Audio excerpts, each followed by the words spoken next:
City Council meeting. Roll call, please. Councilmember Reddick. Here. Councilmember Penrose. Here.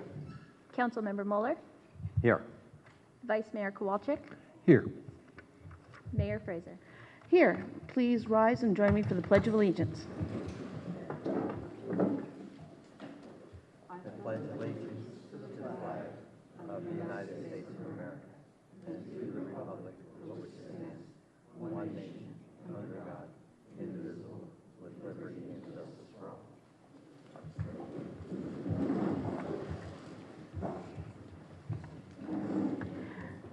Well, before we get into the meat of the agenda, we have the pleasure of giving out a couple of proclamations and presentations. This is recognition for our outgoing Planning Commission and Recreation Committee members. So, are they here? I saw Marcia and Patrick and Phil. Are you all here? Let's take Patrick and Phil, if you'd please join me at the podium.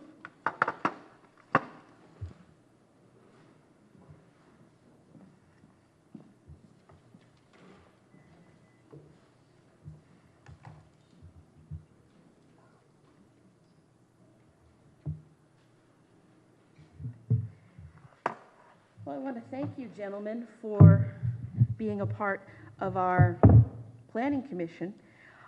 Patrick has served on the Planning Commission from 2006 to now, which is quite a long time, and we're so happy because Patrick started out as a neighbor and talking about the Kehoe Ditch back in 2006.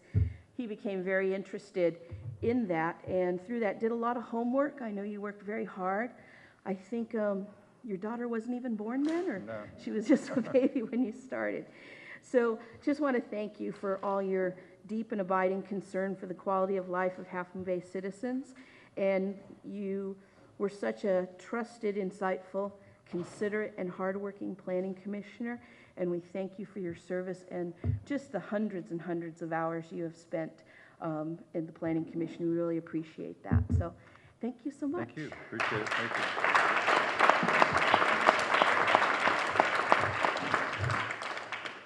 And Phil, you started with us in 2011, and you had great attention to detail, and especially I think your legal background and expertise really came into play and was instrumental in helping the Planning Commission make clear and valid findings on very complex issues.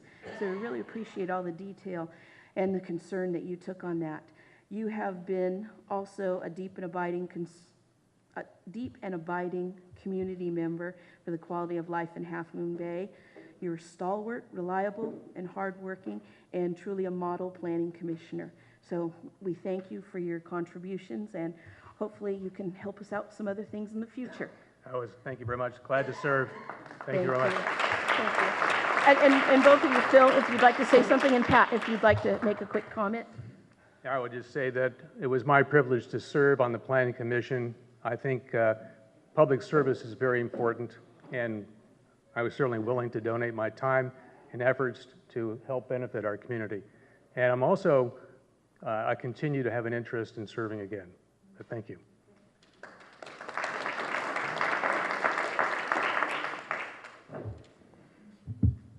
I want to thank everybody that from this planning commissioners that are current and the incoming that are starting, and appreciate them stepping up to the podium, and everybody that's behind the scenes, staff that's always been supportive, and there's previous staff members that we all know that were here. I want to reach out to those people that aren't here today, but I want to say thank you. And council that's here, I've been here for many years on this podium, and it's been the substandard and the Kehoe Ditch and pathway to the hatch. So there's a lot of things behind the scenes that I would definitely want to continue on. I'm not going away. It's just that it's kind of nice to take a little break. And I want to thank the council members that were here in the past and gone through the cycle and have come back, and the council that's beginning and council that's current. I want to thank them, because without good council that we have in the past that have listened, and what was a great, what we just saw today, input, which you guys process, staff process, and planning commission at the end of the day gets it and then it comes back to you guys. It's a system that works. And the system is when everybody listens and everybody puts their input in, at the end of the day, we do it right. It's a good feeling. Thank you.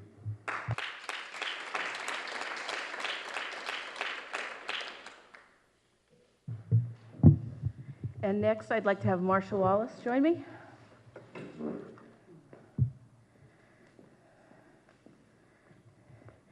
Marcia has served as our Parks and Recreation Committee member for the past couple of years, and you really played a key role in providing feedback and insight, especially to the development of the dog park. I know there's so many four-legged creatures that are very happy for your contributions, as well as the community. That's really been a key jewel that we have, the dog park, and I know a lot of friendships have been made down there. You've demonstrated a deep and abiding concern for the quality of life for the coastal community, and your dedication and commitment have provided the citizens of Half Moon Bay and the coastside with quality recreation services, fields, and trail opportunities, which will be enjoyed for many generations to come. On behalf of the council, we thank you for your contribution. Great. Thank you so much. Thank you very much. Thank you. Thank you. Thank you, everyone. And again, thank you. It's been a privilege, truly, and a very enjoyable experience. Truly been my pleasure. And again, if there's a way in the future that I can be of help, I would love to be considered.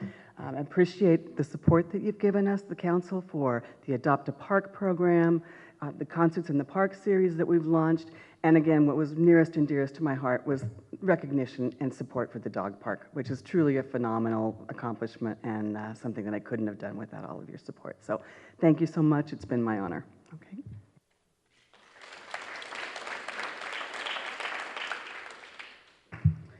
Thank you very much. Is there any community activities or announcements coming up in the next week or so council would like to share? Okay, you can talk about it at your... Do that. Magda, would you like to report out on any meetings? Are we on the city manager updates? No, we haven't had a closed session, but we had a retreat. Oh, yeah, sure. I'm happy to report on that. Okay. Yes, we did have a very successful retreat on the 13th. And I thank, again, council for making the time to spend the day, many hours. We worked you pretty hard, I think, made you work through lunch, made you work through breaks. But I think it was a very good meeting. It was certainly helpful for staff to get some direction in terms of how we proceed, in terms of your priorities. So we will bring that information back through the budget process and through the capital improvement plan as well. So very successful meeting, and I appreciate your time. Thank you. Thank you. We'll start out with Councilmember Penrose. I know you just joined Councilmember Ruddock on a very special trip. Yes. Councilmember Ruddock and I just got back from 3 days in Sacramento, where we went to a California League of Cities conference for new council members and new mayors. It was fabulous. It was wonderful. It was a great networking opportunity I met a lot of people, heard how different councils handled different problems, got a lot of ideas for our own council, and learned a lot about how city managers work and our relationship with city manager, how that should be, and how we can help to get that evolving. And I just appreciated the opportunity. Had a great time. Thank you. Councilmember Kowalczyk. Vice Mayor Kowalczyk. Just saying. So some of the activities I've been involved in since our last meeting. I didn't get to report out at our last meeting. I just want to make a few comments. So we've had 2 meetings with the Half Moon Bay Latino Advisory Council. I know Councilmember Penrose joined us at one of our meetings, and that was good. And we've been working with Parks and Rec to give input for planning the May 3rd concert in the park. So had that activity. I had the honor of judging the gingerbread house contest at the Ritz-Carlton during the holidays, just before Christmas, and also attended the Our Lady of Guadalupe festivals here at our Catholic Church, just hearing from the community. And then I just want to point out something really special that happens in our community on Christmas Day.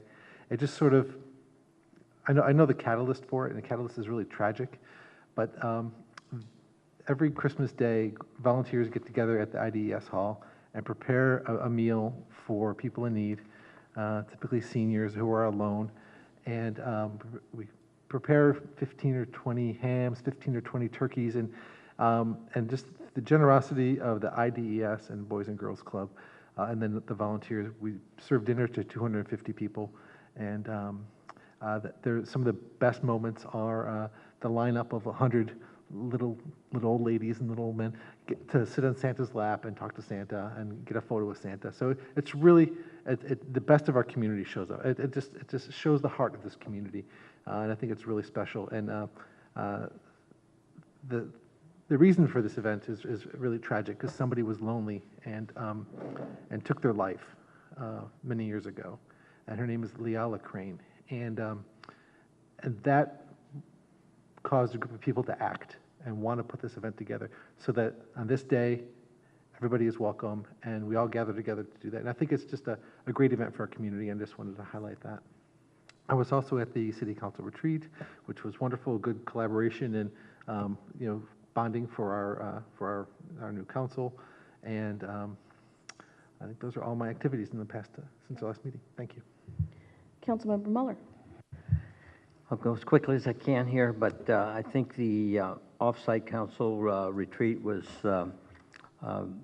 very worthwhile. We worked on a lot of successes that were up on the board and the challenges for the future. So we always forget our successes, and we're looking and feeling the challenges every day, but the city has a great number of successes that hopefully in Magda's notes we can continue to share with them. And then had the privilege to speak to the Rotary Club, and I'm always amazed at the nonprofits in this community and the generosity and the giving and the caring that this community steps up and serves, no matter what fraternal organization or whatever is out there doing that. And then, don't ask me the name of it, but we went to the ribbon cutting of the senior complex last week, or the dedication.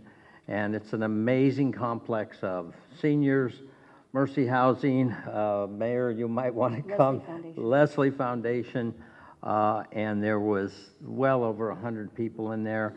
And we have to give kudos to Chris Mason also. The Ritz-Carlton sponsored the food there for all the guests, and it was just, the snacks were just amazing, and people were really, really enjoying the treats that were there. So I think that was all I had going on that. And then when we talked about the future, the Chamber of Commerce is having their annual meeting Thursday the 29th, I believe, coming up. So that's good. Councilmember Reddick. Nothing to really report. I'm just ramping up. I expect in the next month to get really busy on social events and committee meetings as well. I would like to thank staff and the mayor for putting together a really wonderful retreat. I think we're off to a good start. It was creative and well managed, and I thought the facilitator did a wonderful job. So thank you for that.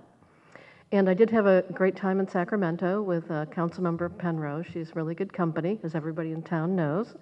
And I would like to add that we did have a tour put on by Assemblymember Kevin Mullen and Senator Jerry Hill and Assemblymember Rich Gordon, tour of the Capitol and the Assembly and Senate floors, which was really nice. And it was limited to the Peninsula delegations at the meeting. So it was, very intimate and personal, and everybody had a great time. So thank you for that.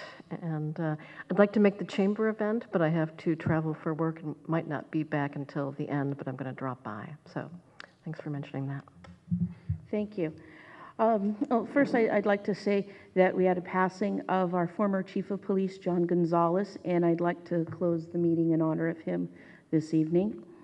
I've attended the CCAG meeting, and one of the highlights of this that you'll hear more about, it's called Community Choice Aggregation. It's a program Sonoma and Napa have started, and it is to create a better buying power for utilities and sustainable utilities. So it could still be PG&E, but it could be other sources. And there's great savings to the entire community. It's a little complex right now, so there's going to be lots of public meetings. You'll hear more about this in the next year, but it's been very successful in Napa and Sonoma, where it's reduced the cost of energy used, but the key part is that it's sustainable and recyclable energy too. So it's fascinating. Council will hear this at the next Council of Cities meeting in Redwood City. It's hosted by the county. Supervisor Dave Pine is leading this effort. That's an opportunity to hear it. I also have an electronic copy, so we'll get that distributed, and maybe we'll put that on our website too for people who are interested. But there are public meetings coming up in February. And also there is a group, commute.org, that's a meeting I attend that I'm transitioning to Councilmember Penrose. And one of the incentives they have for carpooling, we had a sign on the highway. It's been up for the last 8 years or so. The program's still in process. It's if you carpool with someone for at least 2 months, a couple of days a week, you can get $60 cash. And it's also been expanded to college students. 2 or more college students, $60, and that's a lot of money in the pocket of college students. But also, one of the newer programs they released here too, and this goes back to our conversation about finding creative ways to reduce traffic. This is a school program. 2 different households, at least 2 kids, you get an incentive of $25. So that definitely adds up. If you'd like to know more about that, register for that. That's on commute.org. You can get that information. And also the Senior Co-Siders Adult Day Center, although they had a lot of ribbon cuttings and things, that was a nice celebration they had. And just, we all need to thank Janie Bono and Kara Schmaljohn of Senior Co-Siders and Adult Day Center. They're such a treasure in our community, and they've led such wonderful efforts to the success of the complex we have now. And Janie wants me to mention, Dream Machines is coming up in April, so that is their big fundraiser for Adult Day Center. And that is what I have for now. All right, let me switch.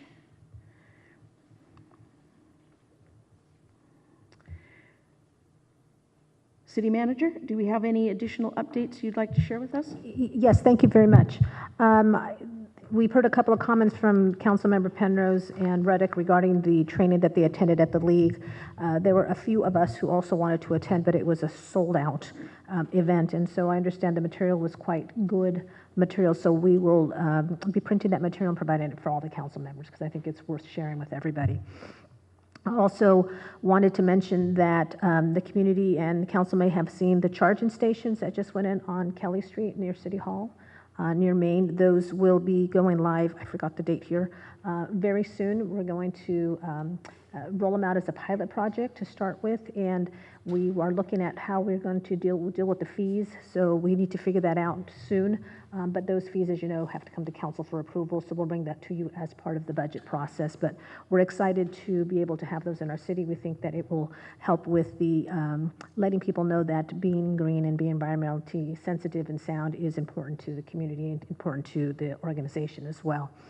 And then finally, I just wanted to report that Mayor Frazier and I have met regarding the Main Street Advisory Committee so that we can make sure we start working on those appointments.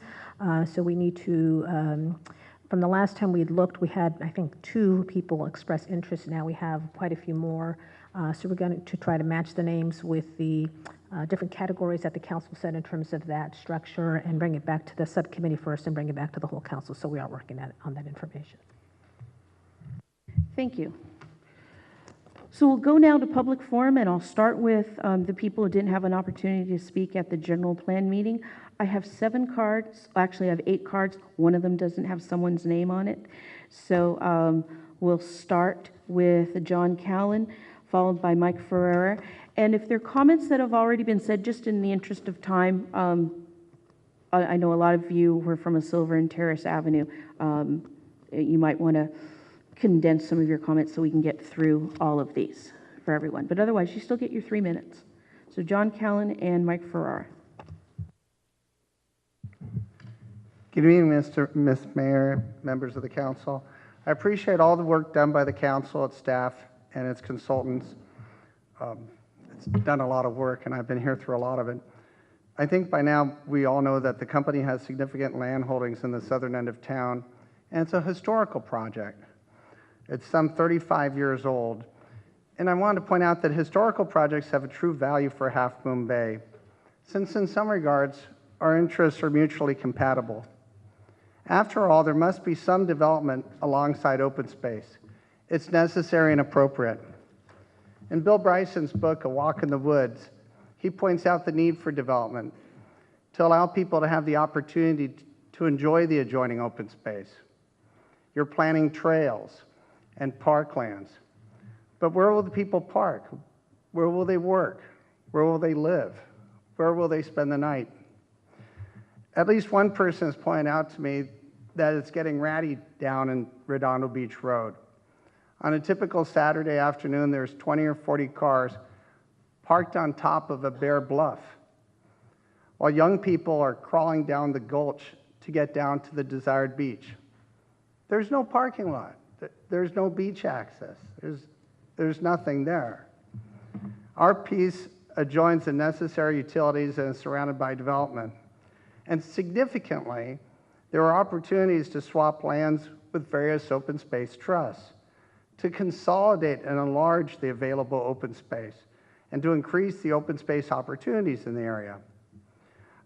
I look forward to working with all of you to determine the right approach and to proceed with a project that overall benefits the community.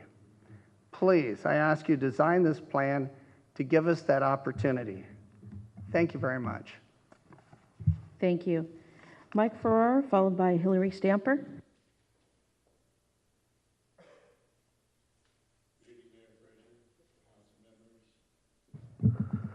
Mayor Fraser, council members, my name is Mike Ferrara.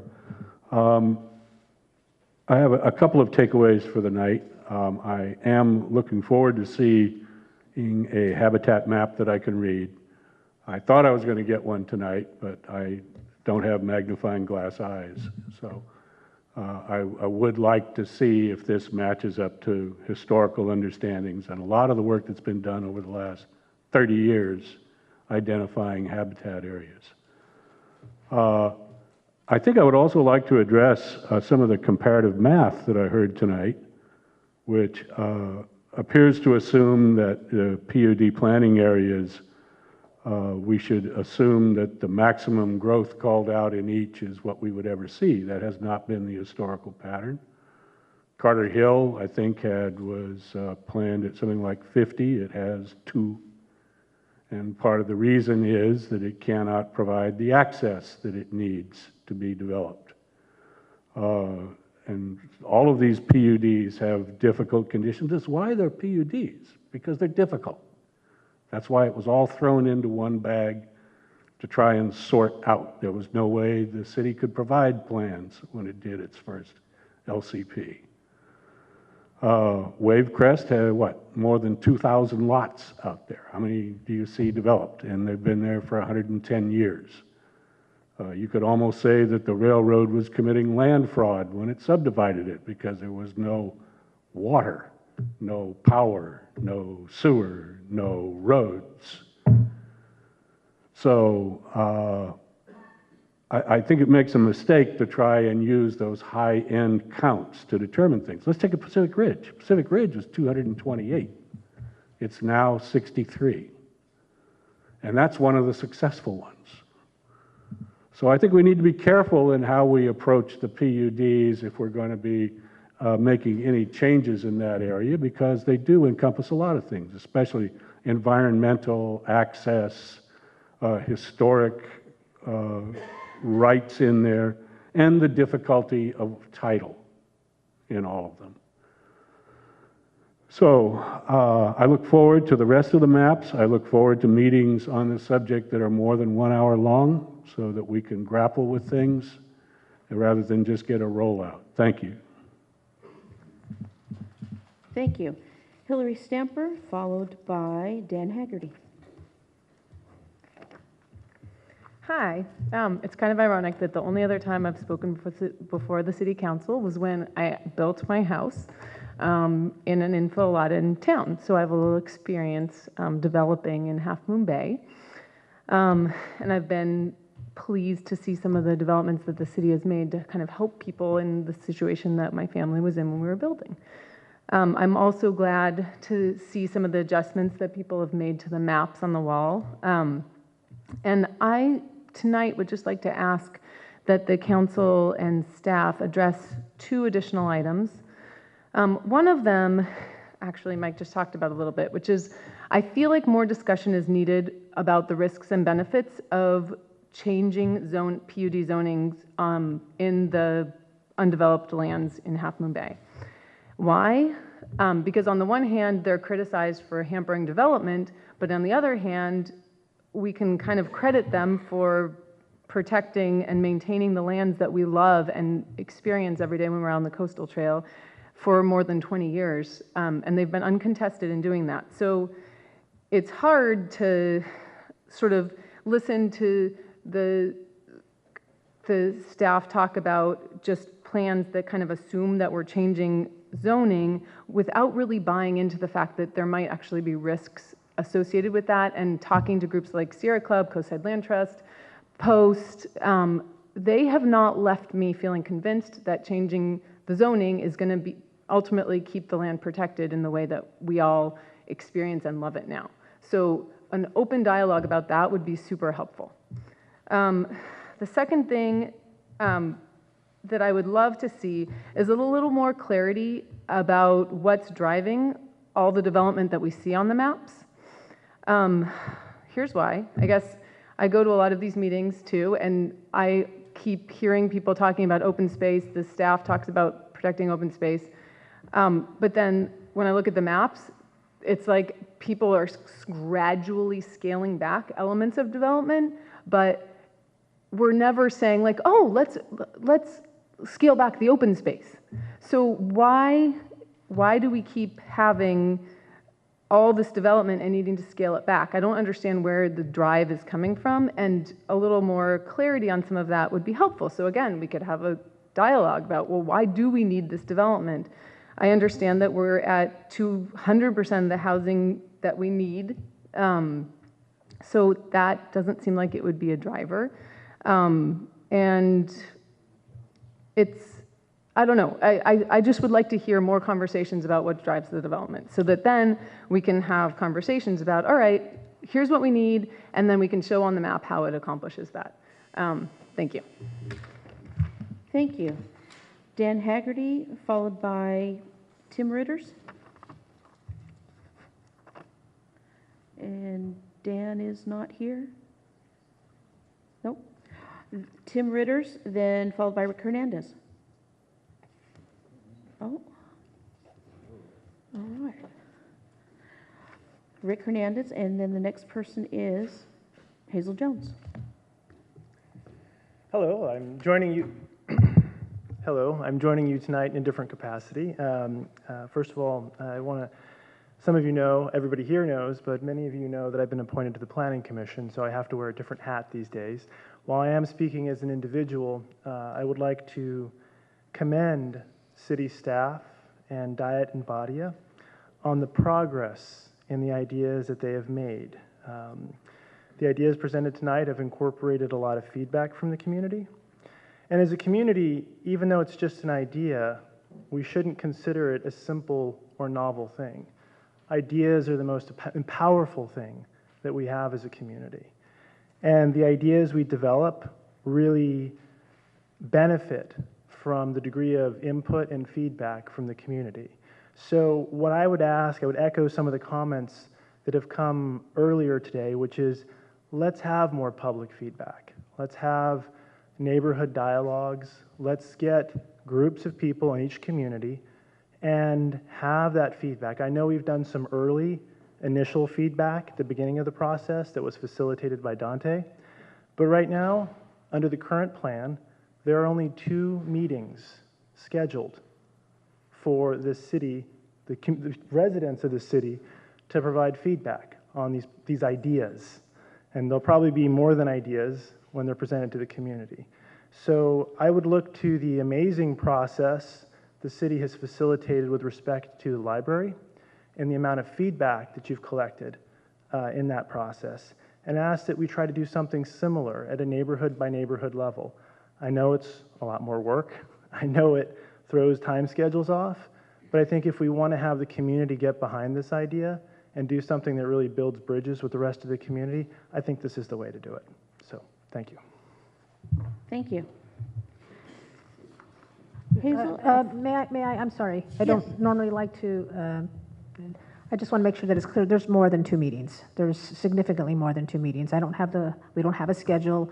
I don't have the exact number, but it's significantly more than 2 meetings. I don't want folks to go away thinking that there's only 2 meetings. Thank you.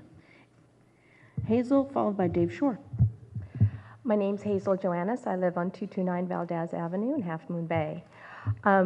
I was at the Planning Commission meeting a few weeks back, and one thing I recommended, and I'm sure everybody had this in mind anyway, was to have neighborhood meetings to talk about the concepts that were presented.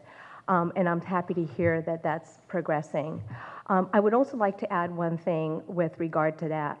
If we could also have, as one of the concepts, the existing plan, and also at those meetings, have a scenario-based meeting structure where people can come in each neighborhood and look at all these concepts. And on one of the concepts, it would be the existing plan, and everybody has an opportunity to, on sticky notes, put on the existing plan what they feel needs to go in certain areas and how they feel for their community they would like their community to improve. Whether it be, yes, we want more building, or yes, we want more open space, or yes, we want a trail. Let the community for that neighborhood decide what they would like for their neighborhood. Take that input and then compare it against these plans to see how they match up. The reason why I say this is I work as a contractor for the Federal Emergency Management Institute, and what we do is rebuild governments and cities that have been completely devastated. And what they usually do at first is they start from an existing document, and they have the community come through and actually comment on the housing element, on the circulation element, on the open space element. And they have stations where city officials will stand by and explain to them what the different elements mean in context of the general plan and zoning. So each person in the community has an opportunity to say, oh, I understand this element. This is where I would like more housing for seniors. Oh, I understand this. I'm a business person, and I think I want this in our general plan for the business sector. And so they take all those comments from the community and create one vision for that community instead of 3 separate visions. So what I'm asking is, have these meetings, take the existing plan, take these plans, and have people comment on each one of them at each neighborhood. I hope this is helpful. Thank you very much. Thank you. Dave Shore. Good evening, and thank you. Briefly, to the folks in Highland Park, I share your concerns about cut-through traffic and all that. I live in the Kehoe subdivision. I also want to see the Pillar Cetus Bridge reopened yesterday, but just, I live in the Kehoe subdivision. Taking a few seconds here. I've seen no increase in traffic in that area, so none whatsoever. I work from home a fair amount, so happy to talk to you about that later. From council and staff, I would love to know, and I'm very sorry that our consultant representatives have left, but I'd love to know from council and staff how much we've spent with our consultants to date and how much we plan to spend. It seems to be a rather open-ended process at this point, and that's not, that doesn't make me comfortable with regard to city budget. But to the bulk of what I wanted to say here tonight, of course, we all agree that our existing general plan needs to be updated to the extent that even mentioning it in comparison is fairly useless because we agree it doesn't serve a purpose. But I'll also admit to a bit of an Alice in Wonderland moment here when I keep hearing the comparison, keep saying we have more open space and less development in these 3 concepts. Again, that's comparing it to a document which, as everybody says, is irrelevant at this point. So that language makes me very uncomfortable consistently because it speaks to a push towards more development, which is inconsistent with the guiding principles of this entire process. At the GPAC meeting a couple months ago, members of the public and indeed members of the GPAC committee stated clearly to the consultants that none of these three concepts meet the basic test of meeting the goals of the guiding principles, the primary ones being preserving small town character and decreasing and ameliorating congestion. So I would call your attention to one of the slides which was not shown. It's called Development Comparison. And while it was discussed that population might increase by 30%, the retail space, office space, and hotel room count under all three of these concepts increases between 50 and 120% from current. I don't see any possible way that our congestion concerns and our concerns about maintaining our small town character can be in any way preserved with a 50 to 120% increase in commercial activity in our town over whatever period of time. So I would submit that our consultants have largely and probably expensively missed the mark in listening to community input, which has been clearly given. We need a different concept up there, a concept that limits growth of housing and limits growth of commercial and other development space to infill on existing land, preserving the goals of providing housing for low-income and senior citizens, which I believe is already on the books. Beyond that, we may have hit our build-out point, which is to the tolerance level of the people who live here. And as other people have pointed out, we live here because of the character that we have now, not the character of 50 to 120% more activity in our town. Thank you. Thank you, Dave. And that ends the public comments on the general plan. Now we'll go to regular public comments, and we'll have Hope Atmore for Friends of the Library.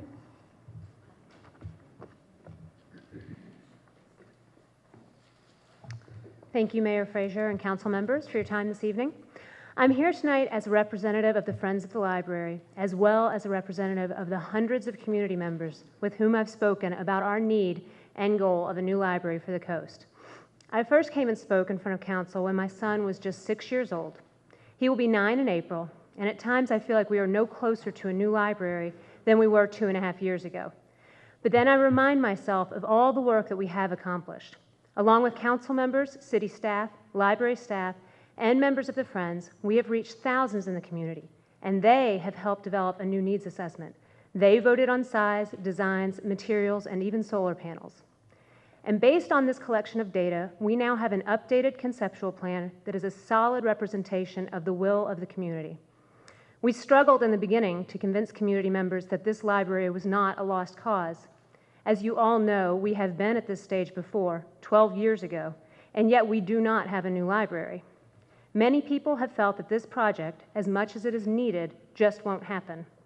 So I am here tonight to remind you that it is your responsibility to now prove to the community that this library can and will happen. Please don't be the council that pushes this off for another couple of years.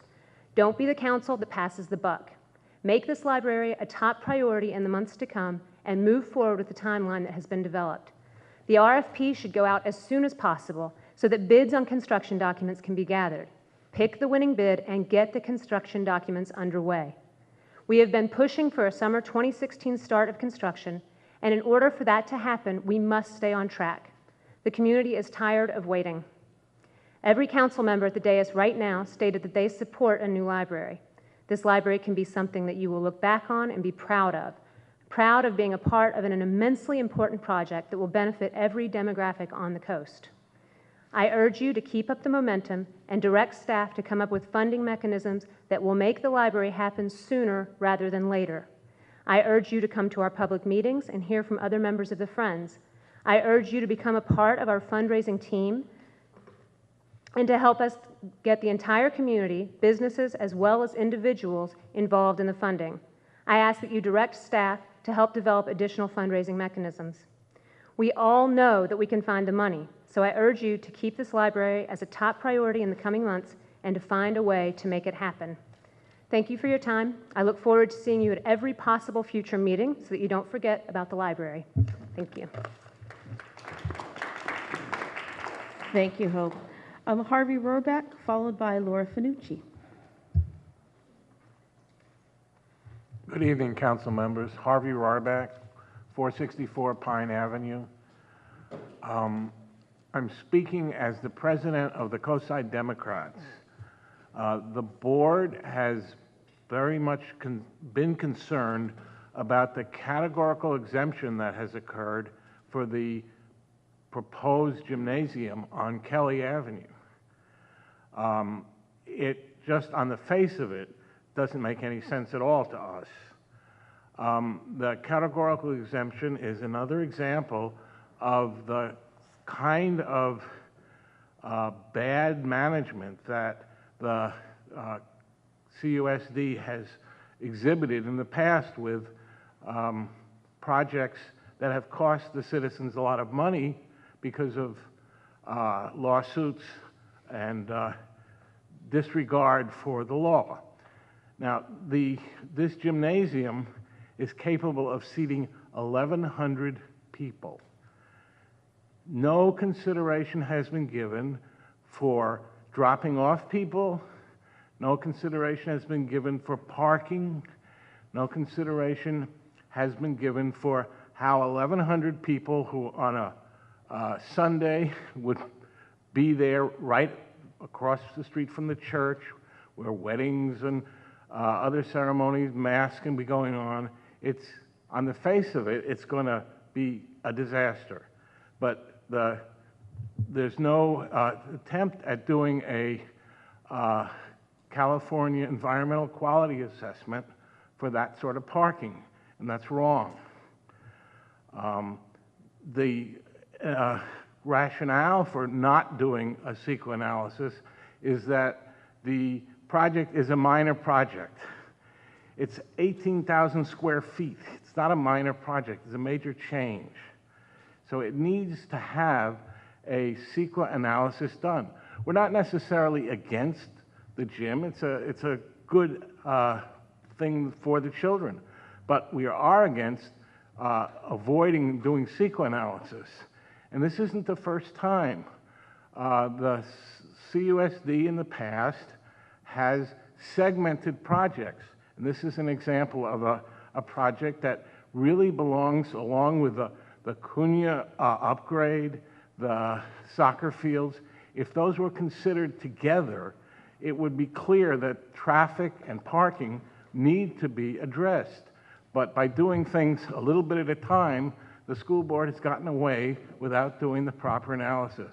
So we urge the school board and you to think about doing the right thing and do a CEQA analysis. Thank you. Thank you. Laura Finucci. Good evening, Mayor Fraser, members of the council and city staff. I'm Laura Finucci, representing HIP Housing this evening, here to present you with HIP Housing's 2015 calendar.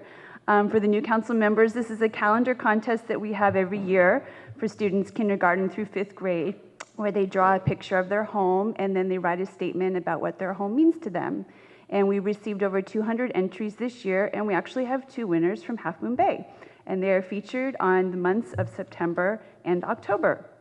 And the month of September, our winner is Emily. She's in 5th grade. And she says, my home means to me a new and happy town that is called Happyville. It is where you see happiness and joy spreading around. And then on October, we have a 2nd grader by the name of Emmanuel. And he says, my home is too much fun for me. It is important because if I did not have it, I would not have anywhere to live. So this is a calendar contest that we have to educate kids about the importance of having a home. We use the calendar as an outreach tool to educate the community about our home sharing program and our self-sufficiency program for families with children. And we hope that you enjoy them during the year. And I just want to thank you again for all the support that you provided to our organization. And I wish you all a very happy New Year. Thank you very much. Thank you, Laura, and thank you for the work HIP Housing does. It's a really wonderful organization. And thanks for coming personally to show us 2 of our little artists on the coast. Yeah, and I'm hoping to really make this our project this year to hopefully have more of a presence here on the coast. And I'd like to talk a little bit more with Cara about possibly having one of our staff do some outreach and outposting to interview more clients here in Half Moon Bay. And hopefully we can make that work this year. That'd be great. Thank you so much. All right, so we will move back to the agenda and consent calendar. Do we have any items to be pulled, or may I entertain, I'm sorry? I'm sorry, I submitted a new card. I am going to speak. You told me you weren't going to talk. All right. Although I'm rescinding that offer as well, because I did want to follow up on what Dave Shore said about the Kehoe area. Okay, you're using your 3 minutes. Get to it. Yeah, that's okay. Because what is unique about the Highland Park neighborhood, a sheriff called me this week, who is a neighbor, who was extremely concerned about any roads, not just roads, but probably paths as well, traveling in and out or through our neighborhoods, because he said basically, if you look at the professional crime that's committed in our neighborhoods as compared to other areas in town, it is minimal. We have the normal, teenage stuff that goes on. However, professional criminals avoid our neighborhoods at all cost because he said, it's like shooting fish in a barrel. There's one way in and one way out. So these issues really do address some very important safety concerns for our development. And again, I want to emphasize, we are pro-busing. This is something I really would love to see the city and CUSD, just as CUSD and the Boys and Girls Club have partnered on many projects. I would love to see something happen with busing. Is the most sensible solution to the traffic that occurs daily during the school year. That is 180 days of traffic that could help to be mitigated by returning busing to the community. And we would love to be connected with the other two neighborhoods, but on the highway with sidewalks and a bike lane. So these are the general suggestions that I bring to you. Now, back to what Harvey was talking about. He's correct. Having had many opportunities to engage with CUSD on the issue of CEQA, it was recommended to them by an environmental attorney that they do the CEQA process on their master facility plan. This suggestion was ignored. This is law, and the reason it's there, it can be annoying, it can be a real pain. However, it's there for a reason, so that when you have projects that are not all happening at the same time, what they do is they segment them, they're individual projects, so that each one is looked at as an individual impact without looking at the impact of the whole, which, again, I am pro-gymnasium. As a former school board member, I couldn't be more pro-kids, more sports. I am a true believer in keeping them interested and busy, thus out of trouble.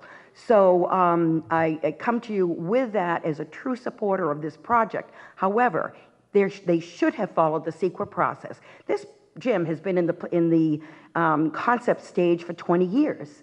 There's plenty. You knew where it was going. So my concern is that it didn't show up with the Cunha revisions, the addition of the soccer fields, and the gymnasium as a total project to address issues like traffic and parking.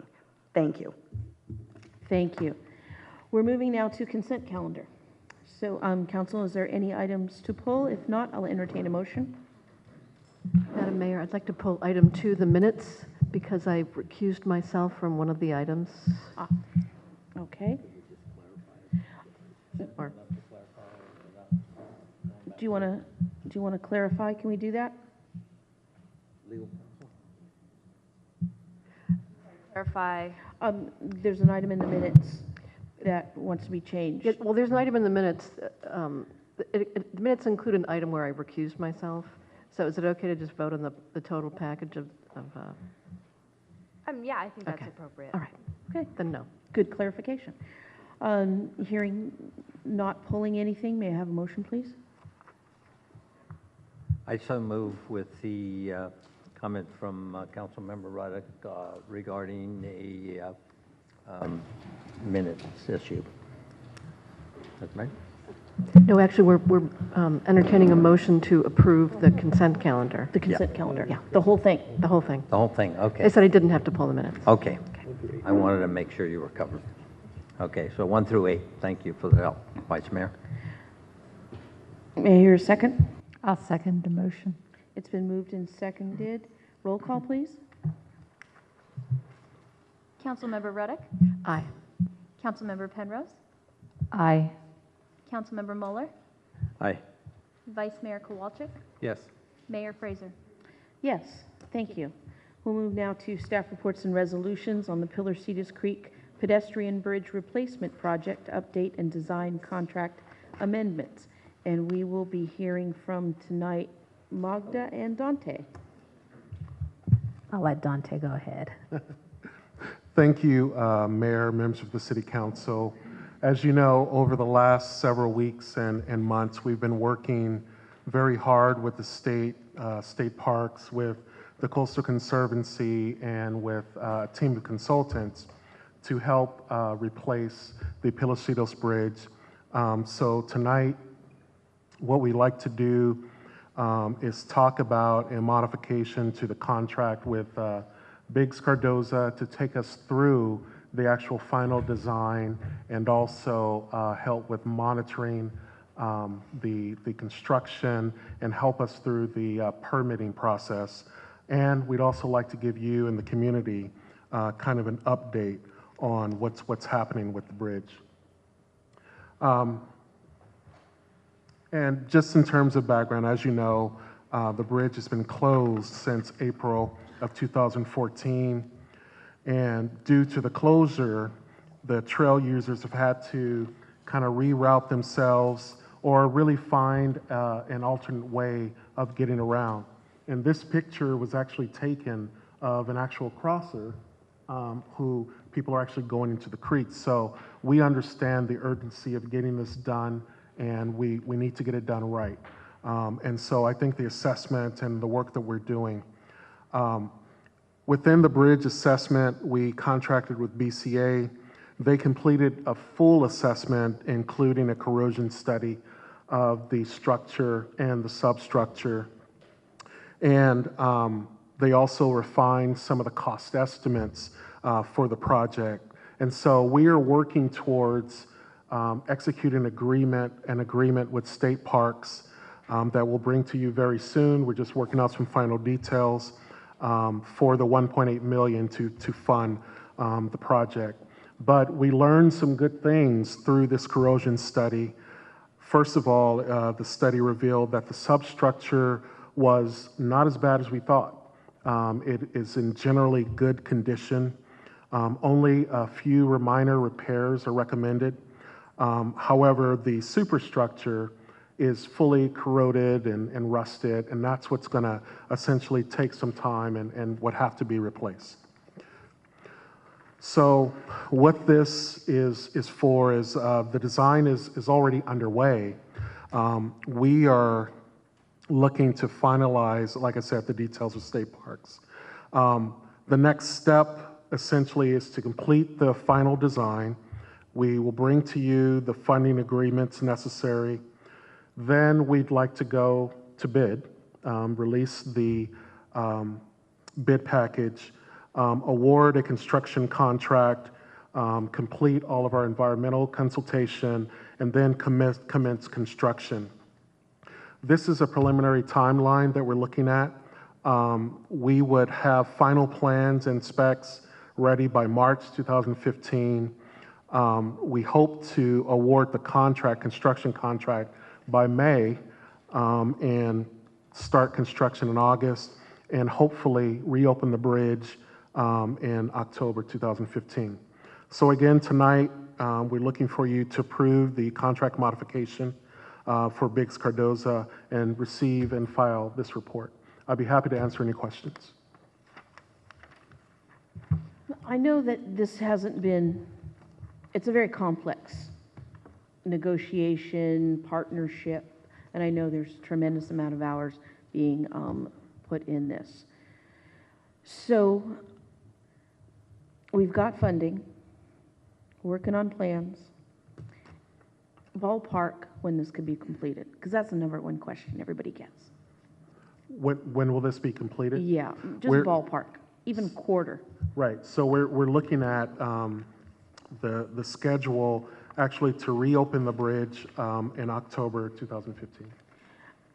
Does that look real? It does at this point. We are fast tracking a lot of things. We're working on things concurrently, and we're saving some time doing that. But if it turns out to not be, on target, we'll come back and we'll let you know as soon as possible. And this is State Parks Bridge, but we are the ones that are dealing with the whole situation to get it done.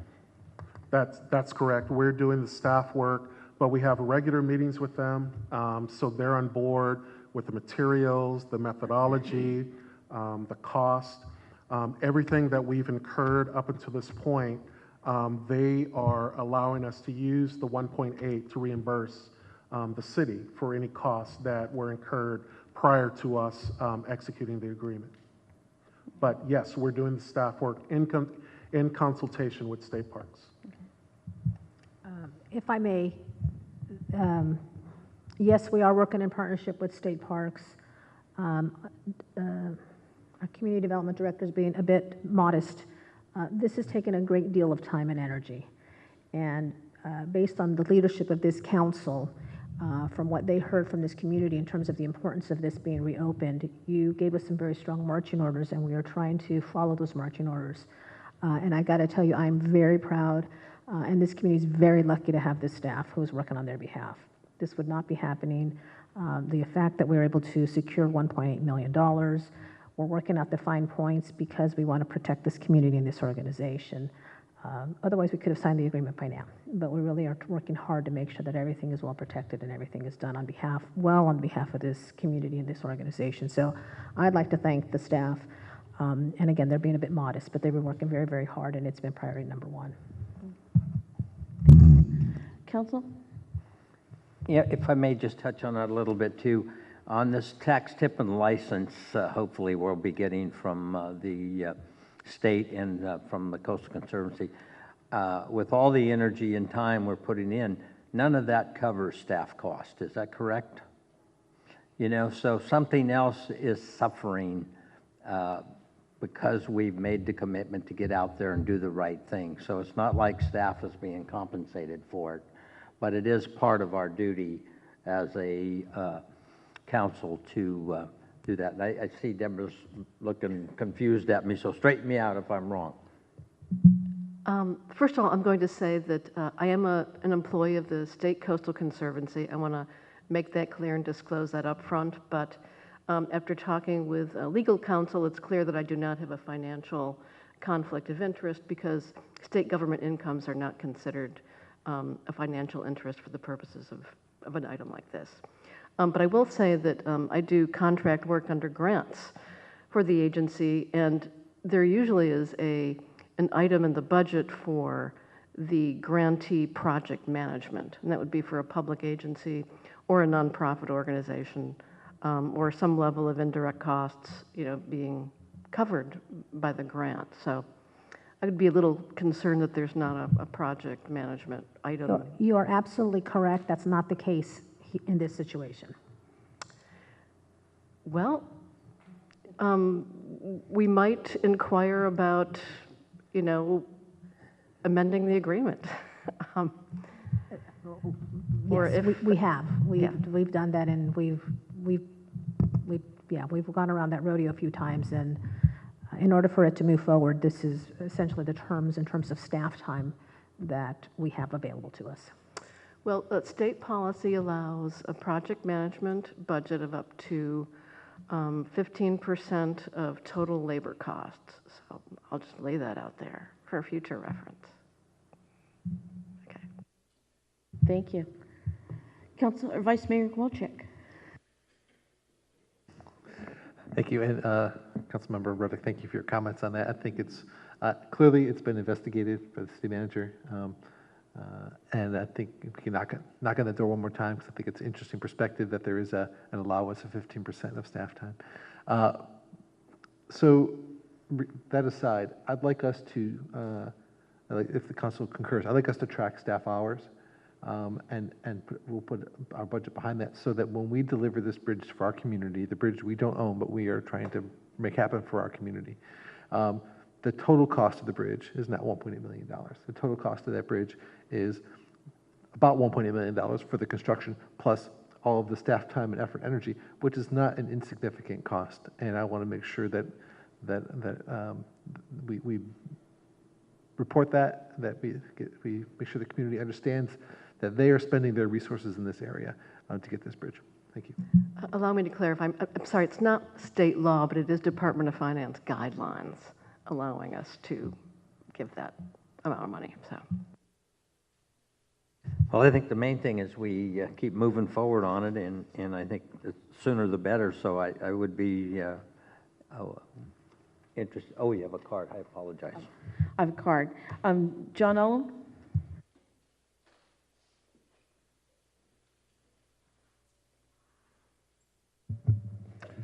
Thanks for having me up here. As you know, that there was a lot of controversy as to who should have been maintaining the former bridge, the rusted bridge as it speaks, actually who even owns it. Did a lot of research with both the city, and they couldn't say who owned it, and they couldn't find an agreement as to who was supposed to maintain it. Was able to find that there was some sort of agreement that ended in 2011. So anyways, I'm wondering who owns the new bridge? I mean, actually owns it. Who will take credit for it when it falls into the next creek, if it ever happens? Who's going to maintain that bridge? Is there going to be some sort of MOU, some agreement between the state and the city that documents who does what, under what circumstances, who provides security, those kinds of things? That was all, some of that was specified in a previous contract you had with the state parks. Most of that regarded security and maintenance of landscaping, that kind of thing. I wonder where it stands this time. Have you guys determined exactly who will own the bridge, whose name will be on it, or the title to it, and who's going to maintain it, so this never happens again? Thanks. Thank you. Yes, the bridge will be owned by state parks, and they will be in charge of maintaining the bridge. Something we've been talking about in depth with state parks are the materials that are going to be used. The bridge was not built with galvanized steel. It will be this time, that's in the specs, and it wasn't painted, which adds another layer of protection from corrosion. The bridge manufacturers, we've talked to several, and they say that the life of the bridge that will be built, you probably won't have to do any maintenance for 15, 20 years, and certainly not a replacement for 40 years, essentially. But to answer the speaker's question, that will be the state park's responsibility to maintain the bridge. Thank you. Any more comments from council? Otherwise, I'll entertain a motion. I would like to move the approved modification, number 1, to contract with BCA for final design services, environmental monitoring, and construction support in the amount not to exceed $252,000. I'll second. Do you want me to add the second paragraph also? No, not necessary, I believe. That's my motion.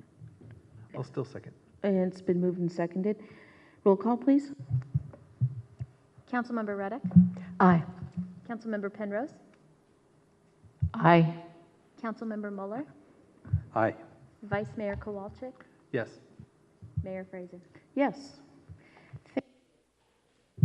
And that concludes our items on the agenda with the one exception. I did want to close the meeting in honor of former Chief Gonzalez. John Gonzalez was a Marine and came to the city.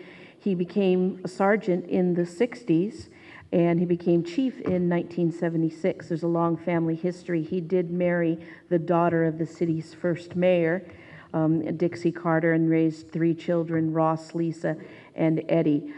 He retired in 1990, And he was someone he was a classic small-town sheriff. You knew him, and I can say personally, I should have gotten a lot of tickets when I was 16 or 17, and probably would have liked that better, because he'd call my dad and I'd get grounded. But he truly was a friend to many and a mentor, and helped out a lot of young people in the community. So it's my honor to close the meeting in honor of Chief John Gonzalez, who passed away last week at the age of 78. And that concludes our meeting till February 3rd. Thank you all for coming tonight.